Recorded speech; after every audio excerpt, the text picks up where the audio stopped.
Mic lock button is on. Hi guys, welcome back to a video which I should have made last week, and I've switched stuff around. I haven't done a lot. So tomorrow night will be when last weekly's vlog comes out.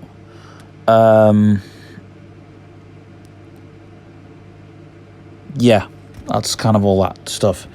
Also tomorrow you'll see a pretend radio show come back on my channel, but I've got a busy day tomorrow, so I need to make sure everything works very nicely.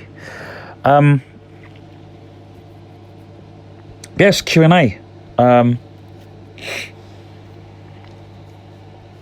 So I'm gonna answer your guys' questions. I made a few notes. I've had a bit of a nap. I was supposed to have a shower tonight. Oh, shove it.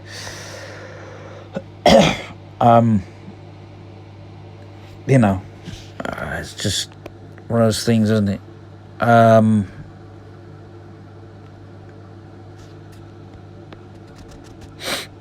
Yeah. So Jessica asks about my imaginary friends office. Do I have any new imaginary friends? Yeah. Andy, Adam, Rosemary. Rosemary's not actually new. Rosemary came in towards the end of the Arnside Road days. She came in basically Daphne left. No, she didn't. It's a bit complicated. Yeah, Daphne left. And I didn't sack Daphne, but she announced she was leaving the firm. So she was hard to sack anyway. Well, she did get sacked. But then, yeah, she got sacked.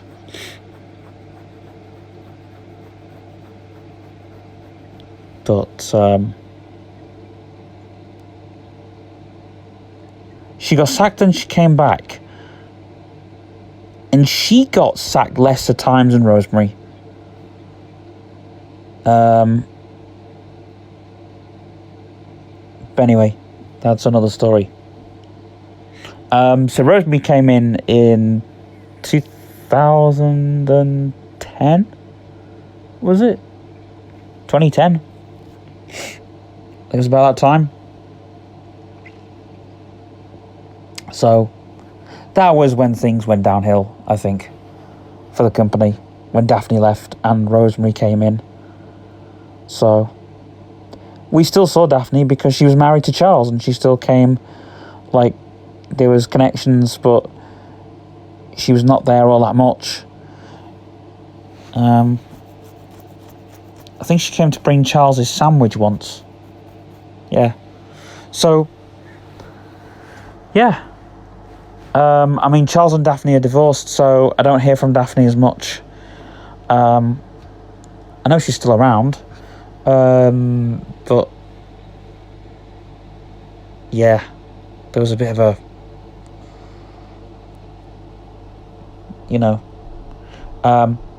which played out something that's actually happened in real life, but I'm not going to tell you that on the video. But that's a bit personal. It's something that's happened in the family, and like Charles and Daphne, they came here, and they weren't. Like, Charles wasn't talking to Daphne, and Daphne wasn't talking. Daphne wanted to talk to Charles. Daphne still wants to be friends with Charles. But Charles is all like, well, you slept with my best friend. And there's a bit more to it than that. So, yeah. But she took his house off him because she wanted a kid in there. La la la la. Anyway. So. And Charles has got a new girl. A new woman on the scene called Carol. So yeah. Do I still see any of my older imaginary friends is a question that I get asked a lot. Yes and no. I mean, Tom, it's the secret's going to have to come out at some point. Tom, who used to live with us, who was an imaginary friend, came, and there's a story time coming on later this week about Tom, but I don't want to throw any spoilers, but all I'm going to say is that he upset me stepdad. I think him and Tom had a bit of a row one day. But when we moved, he was going to come with us in the move, but he stayed behind. And so he stayed behind in our old house. And, and there was a bit of a rivalry between him and Jack. So, yeah, there's going to be a big story time video about that, because I know that that question keeps creeping up a lot. Stephen, how do you keep hold of your imagination once you've let go of it? Well, just keep stories, do what they do in the soap operas. Have some crap storylines, have some crap stories going on with your imaginary friends. For example, there was one where one of my imaginary friends turned alcoholic. He was going out with Rosemary for a while, and his name was Colin Bagster, and he's from what I've heard, he's got himself clean, but and got himself a job somewhere. So he's working for the civil service. So he's working for the civil service. He's a typist for a civil service.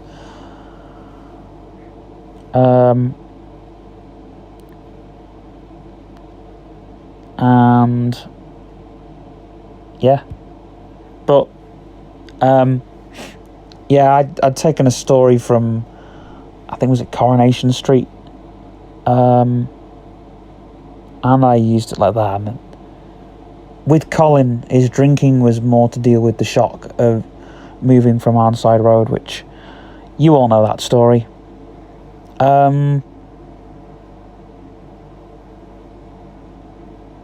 But yeah,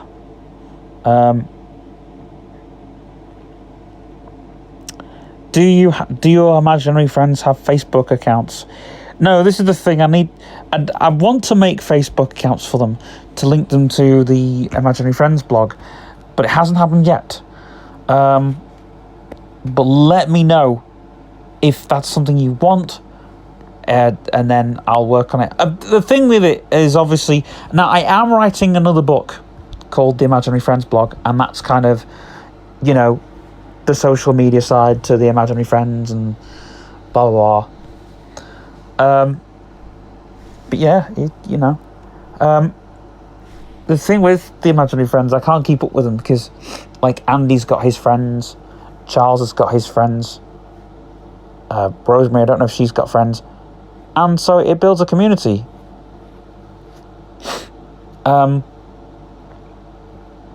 Have your imaginary friends ever helped you deal with something huge in real life? It's something that psychiatrists keep asking, and a lot of people in the mental health community keep asking me this question, or have asked me this question in the past. And the answer is yes, but not so much now.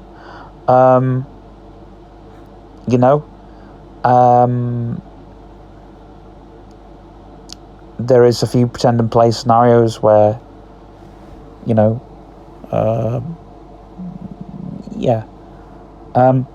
at the moment, because I'm not into finance, but because I'm learning it,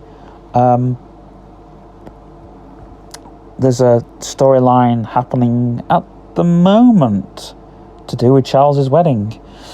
If you're following the page on Facebook, check it out, because there's a huge story happening with Charles at the moment. And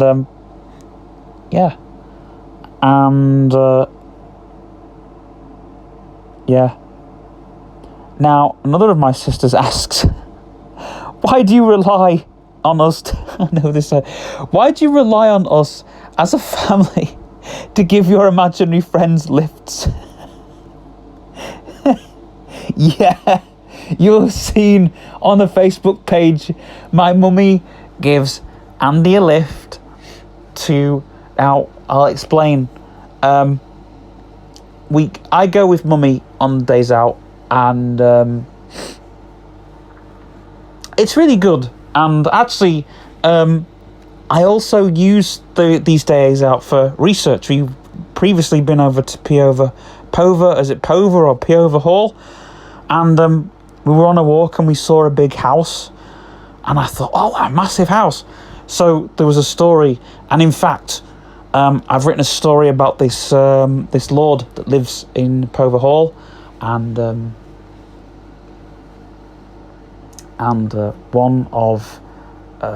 one of Andy's friends, Reese, is starting to work in a company, an accountancy company, which this person, that was not an accountancy company.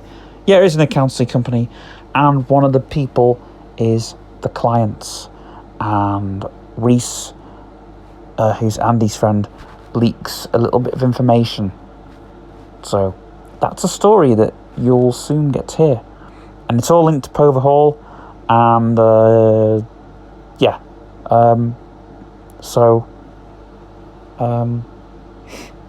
it's going to be a good story too, because it's going to be linked.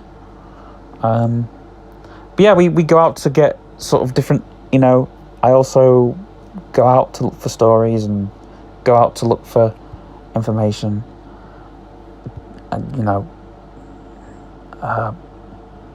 go out into the real world environment, and I'll sit and listen to other people, other people's stories, and yeah, comes a bit like a soap opera. However,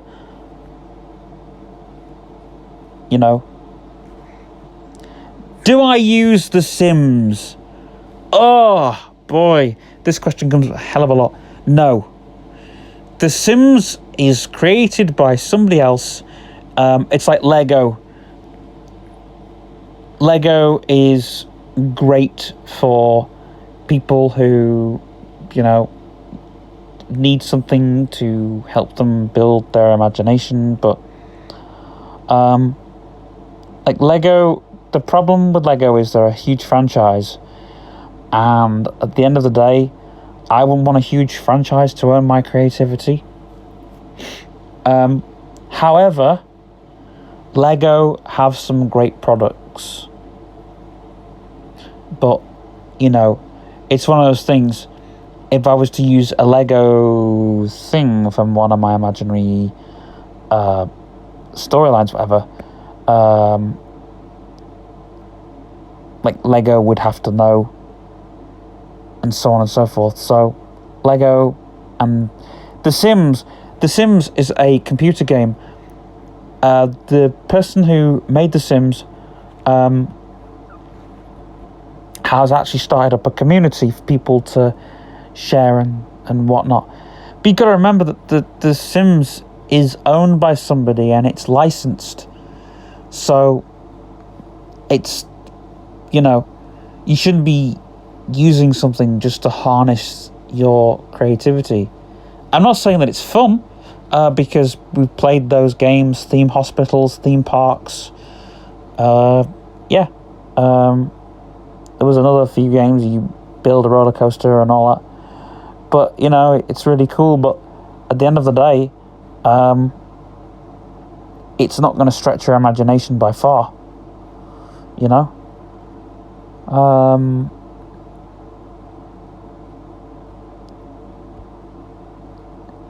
So, yeah.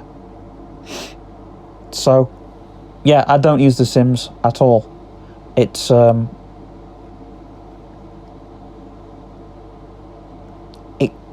it clouds my creativity. And this links to another great question. Has alcohol or drugs ever affected your imagination? Well, I've never taken any drugs, to be frankly honest with you. but I have drank alcohol, and yeah, it can damage, it can cloud so much. It can, get in the way, I suppose.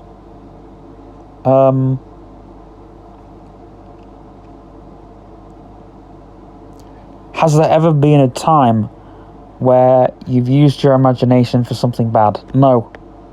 Never. Never. I don't even think when I was younger, my imagination was used for something bad.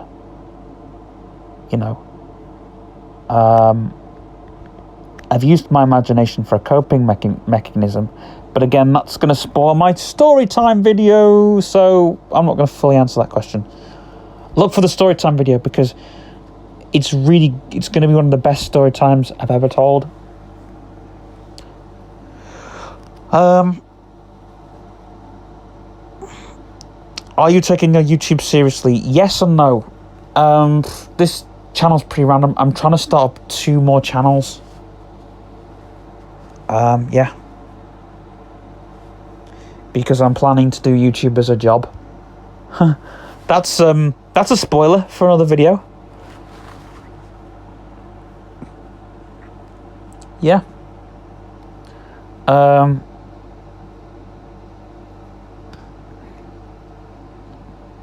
What favourite music? Are you still into rock music? Yeah, I still listen to rock music, but I get bored with listening to just one particular genre. I've said this to many a person. There's good music and there's bad music at the end of the day. That's basically it.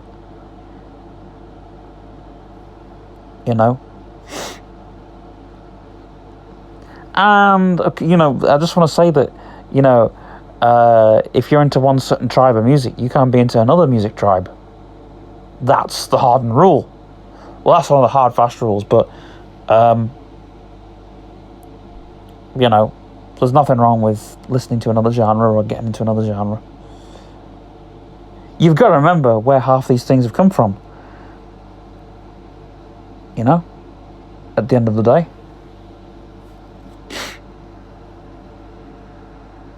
Even metal.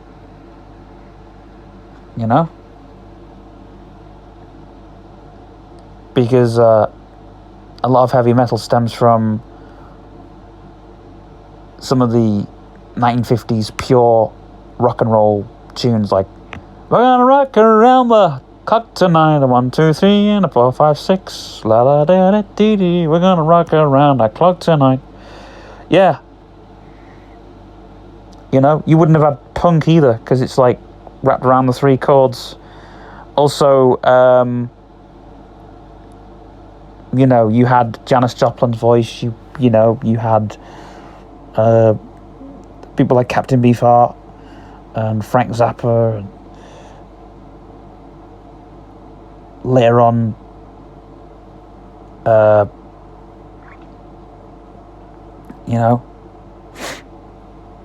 and you had people like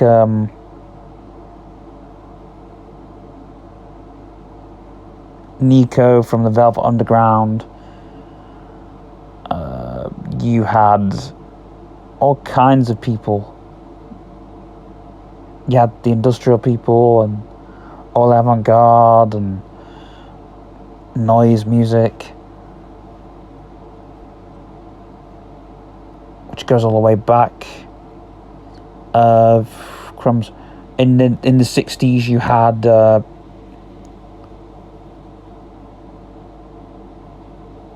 bands like Grand Funk Railroad, Cream, Jimi Hendrix,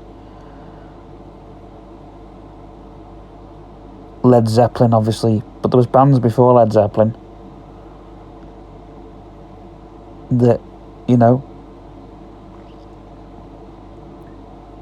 a lot of surf rock groups were really important for metal and stuff like that. So it all depends. It's like if you listen to metal because of the distorted guitar, well, there are other instruments you can distort too. So, And it's not just metal where they use distorted instruments, so yeah.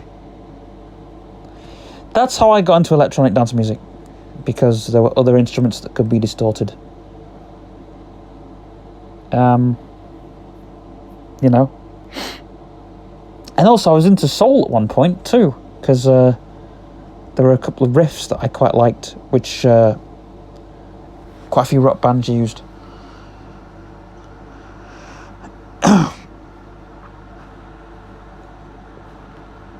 So yeah.